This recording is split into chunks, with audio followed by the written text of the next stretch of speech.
Hello everyone, welcome to Utkarsh classes. आज हम जानेंगे RUHS एग्जामिनेशन के बारे में। RUHS एग्जामिनेशन होता है प्री नर्सिंग एंट्रेंस एग्जामिनेशन। जो भी स्टूडेंट BSc नर्सिंग में एडमिशन लेना चाहता है प्राइवेट एंड गवर्नमेंट कॉलेजेस में, उनको एक एग्जाम क्वालिफाई करना जरूरी है, वो है RUHS एग्जामिनेशन। आइए जानते हैं RUHS एग्जामिनेशन के बारे में। जैसे MBBS का सीट पाने के लिए नीट एग्जाम क्वालिफाई करना जरूरी है, उसी तरह BSc नर्सिंग में एडमिशन लेने के लिए RUHS एग्जाम को क्रैक करना इम्पोर्टेंट है।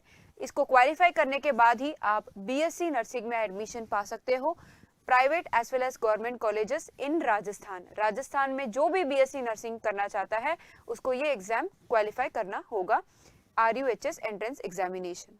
आइए जानते हैं कौन कौन इसमें एलिजिबल है और ये एग्जाम कैसे होता है।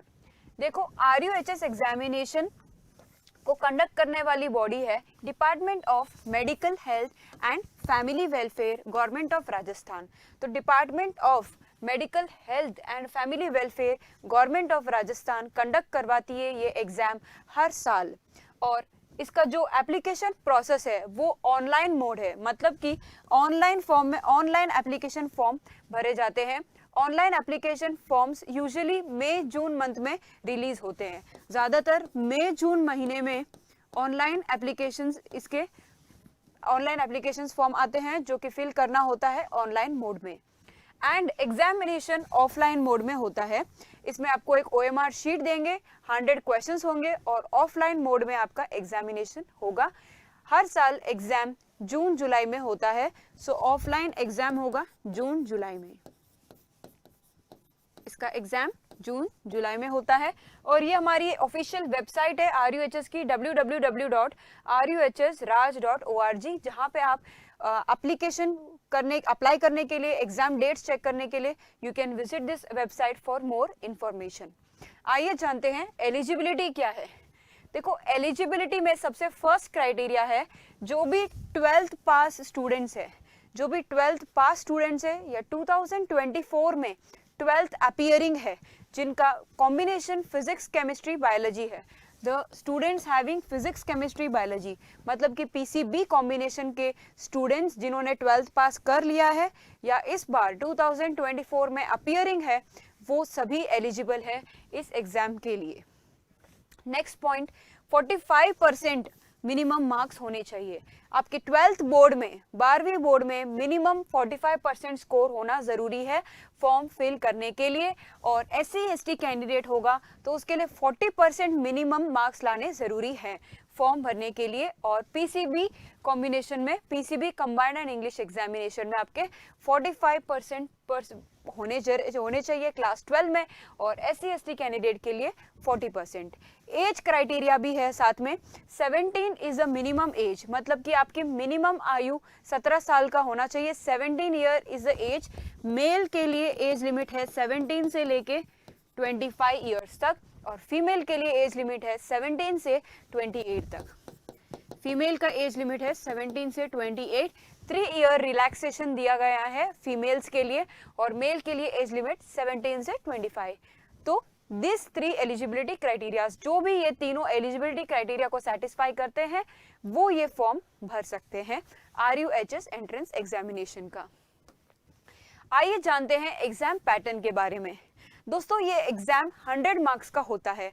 कुल मिला के 100 मार्क्स है, 100 क्वेश्चंस है। 100 questions, 100 marks. Physics chemistry biology 3 subject है। फिजिक्स में आते हैं आपके 33 सवाल, और केमिस्ट्री में आते हैं 33 सवाल, और बायोलॉजी में आएंगे 34 सवाल। कुल 33 and 34, total 100 marks. Physics chemistry में 33 क्वेश्चंस आएंगे और बायोलॉजी में 34। एंड इसका सिलेबस क्या है? Only and only class 12 syllabus. तो इसके अंदर सिर्फ और सिर्फ क्लास 12 का सिलेबस है, मतलब कि आपको सिर्फ और सिर्फ क्लास 12 का फिजिक्स, केमिस्ट्री और बायोलॉजी पढ़ना है, theory as well as MCQs।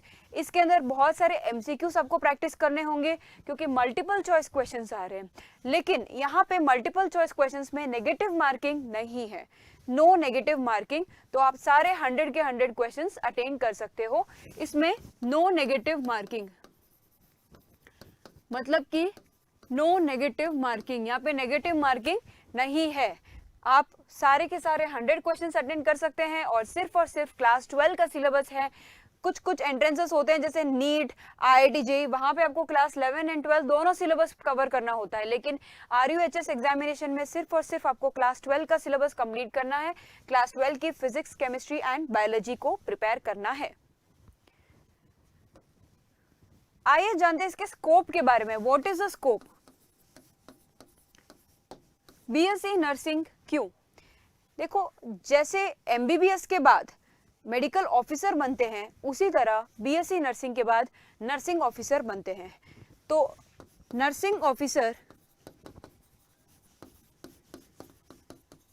बन जाते हैं लगभग 22-23 एज में। At the age of 22-23, as soon as BSc nursing खत्म होते ही बहुत सारे वैकेंसीज आती हैं सेंट्रल गवर्नमेंट और स्टेट गवर्नमेंट की। हर साल वैकेंसीज आती है सेंट्रल एंड स्टेट गवर्नमेंट की, और इन वैकेंसीज में BSc nursing is the eligibility.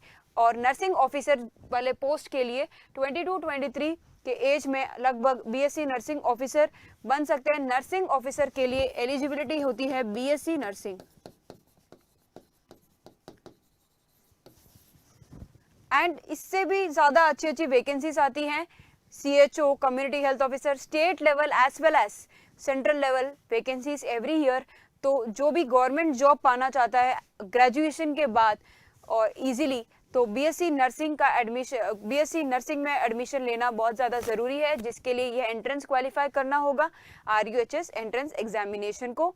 And nursing officer is just like medical officer. जैसे MBBS के बाद मेडिकल ऑफिसर बनते हैं, वैसे नर्सिंग BSc नर्सिंग के बाद नर्सिंग ऑफिसर बनते हैं। दोनों ही फर्स्ट ग्रेड जॉब है, very well paid job. Hence BSc nursing is a golden opportunity.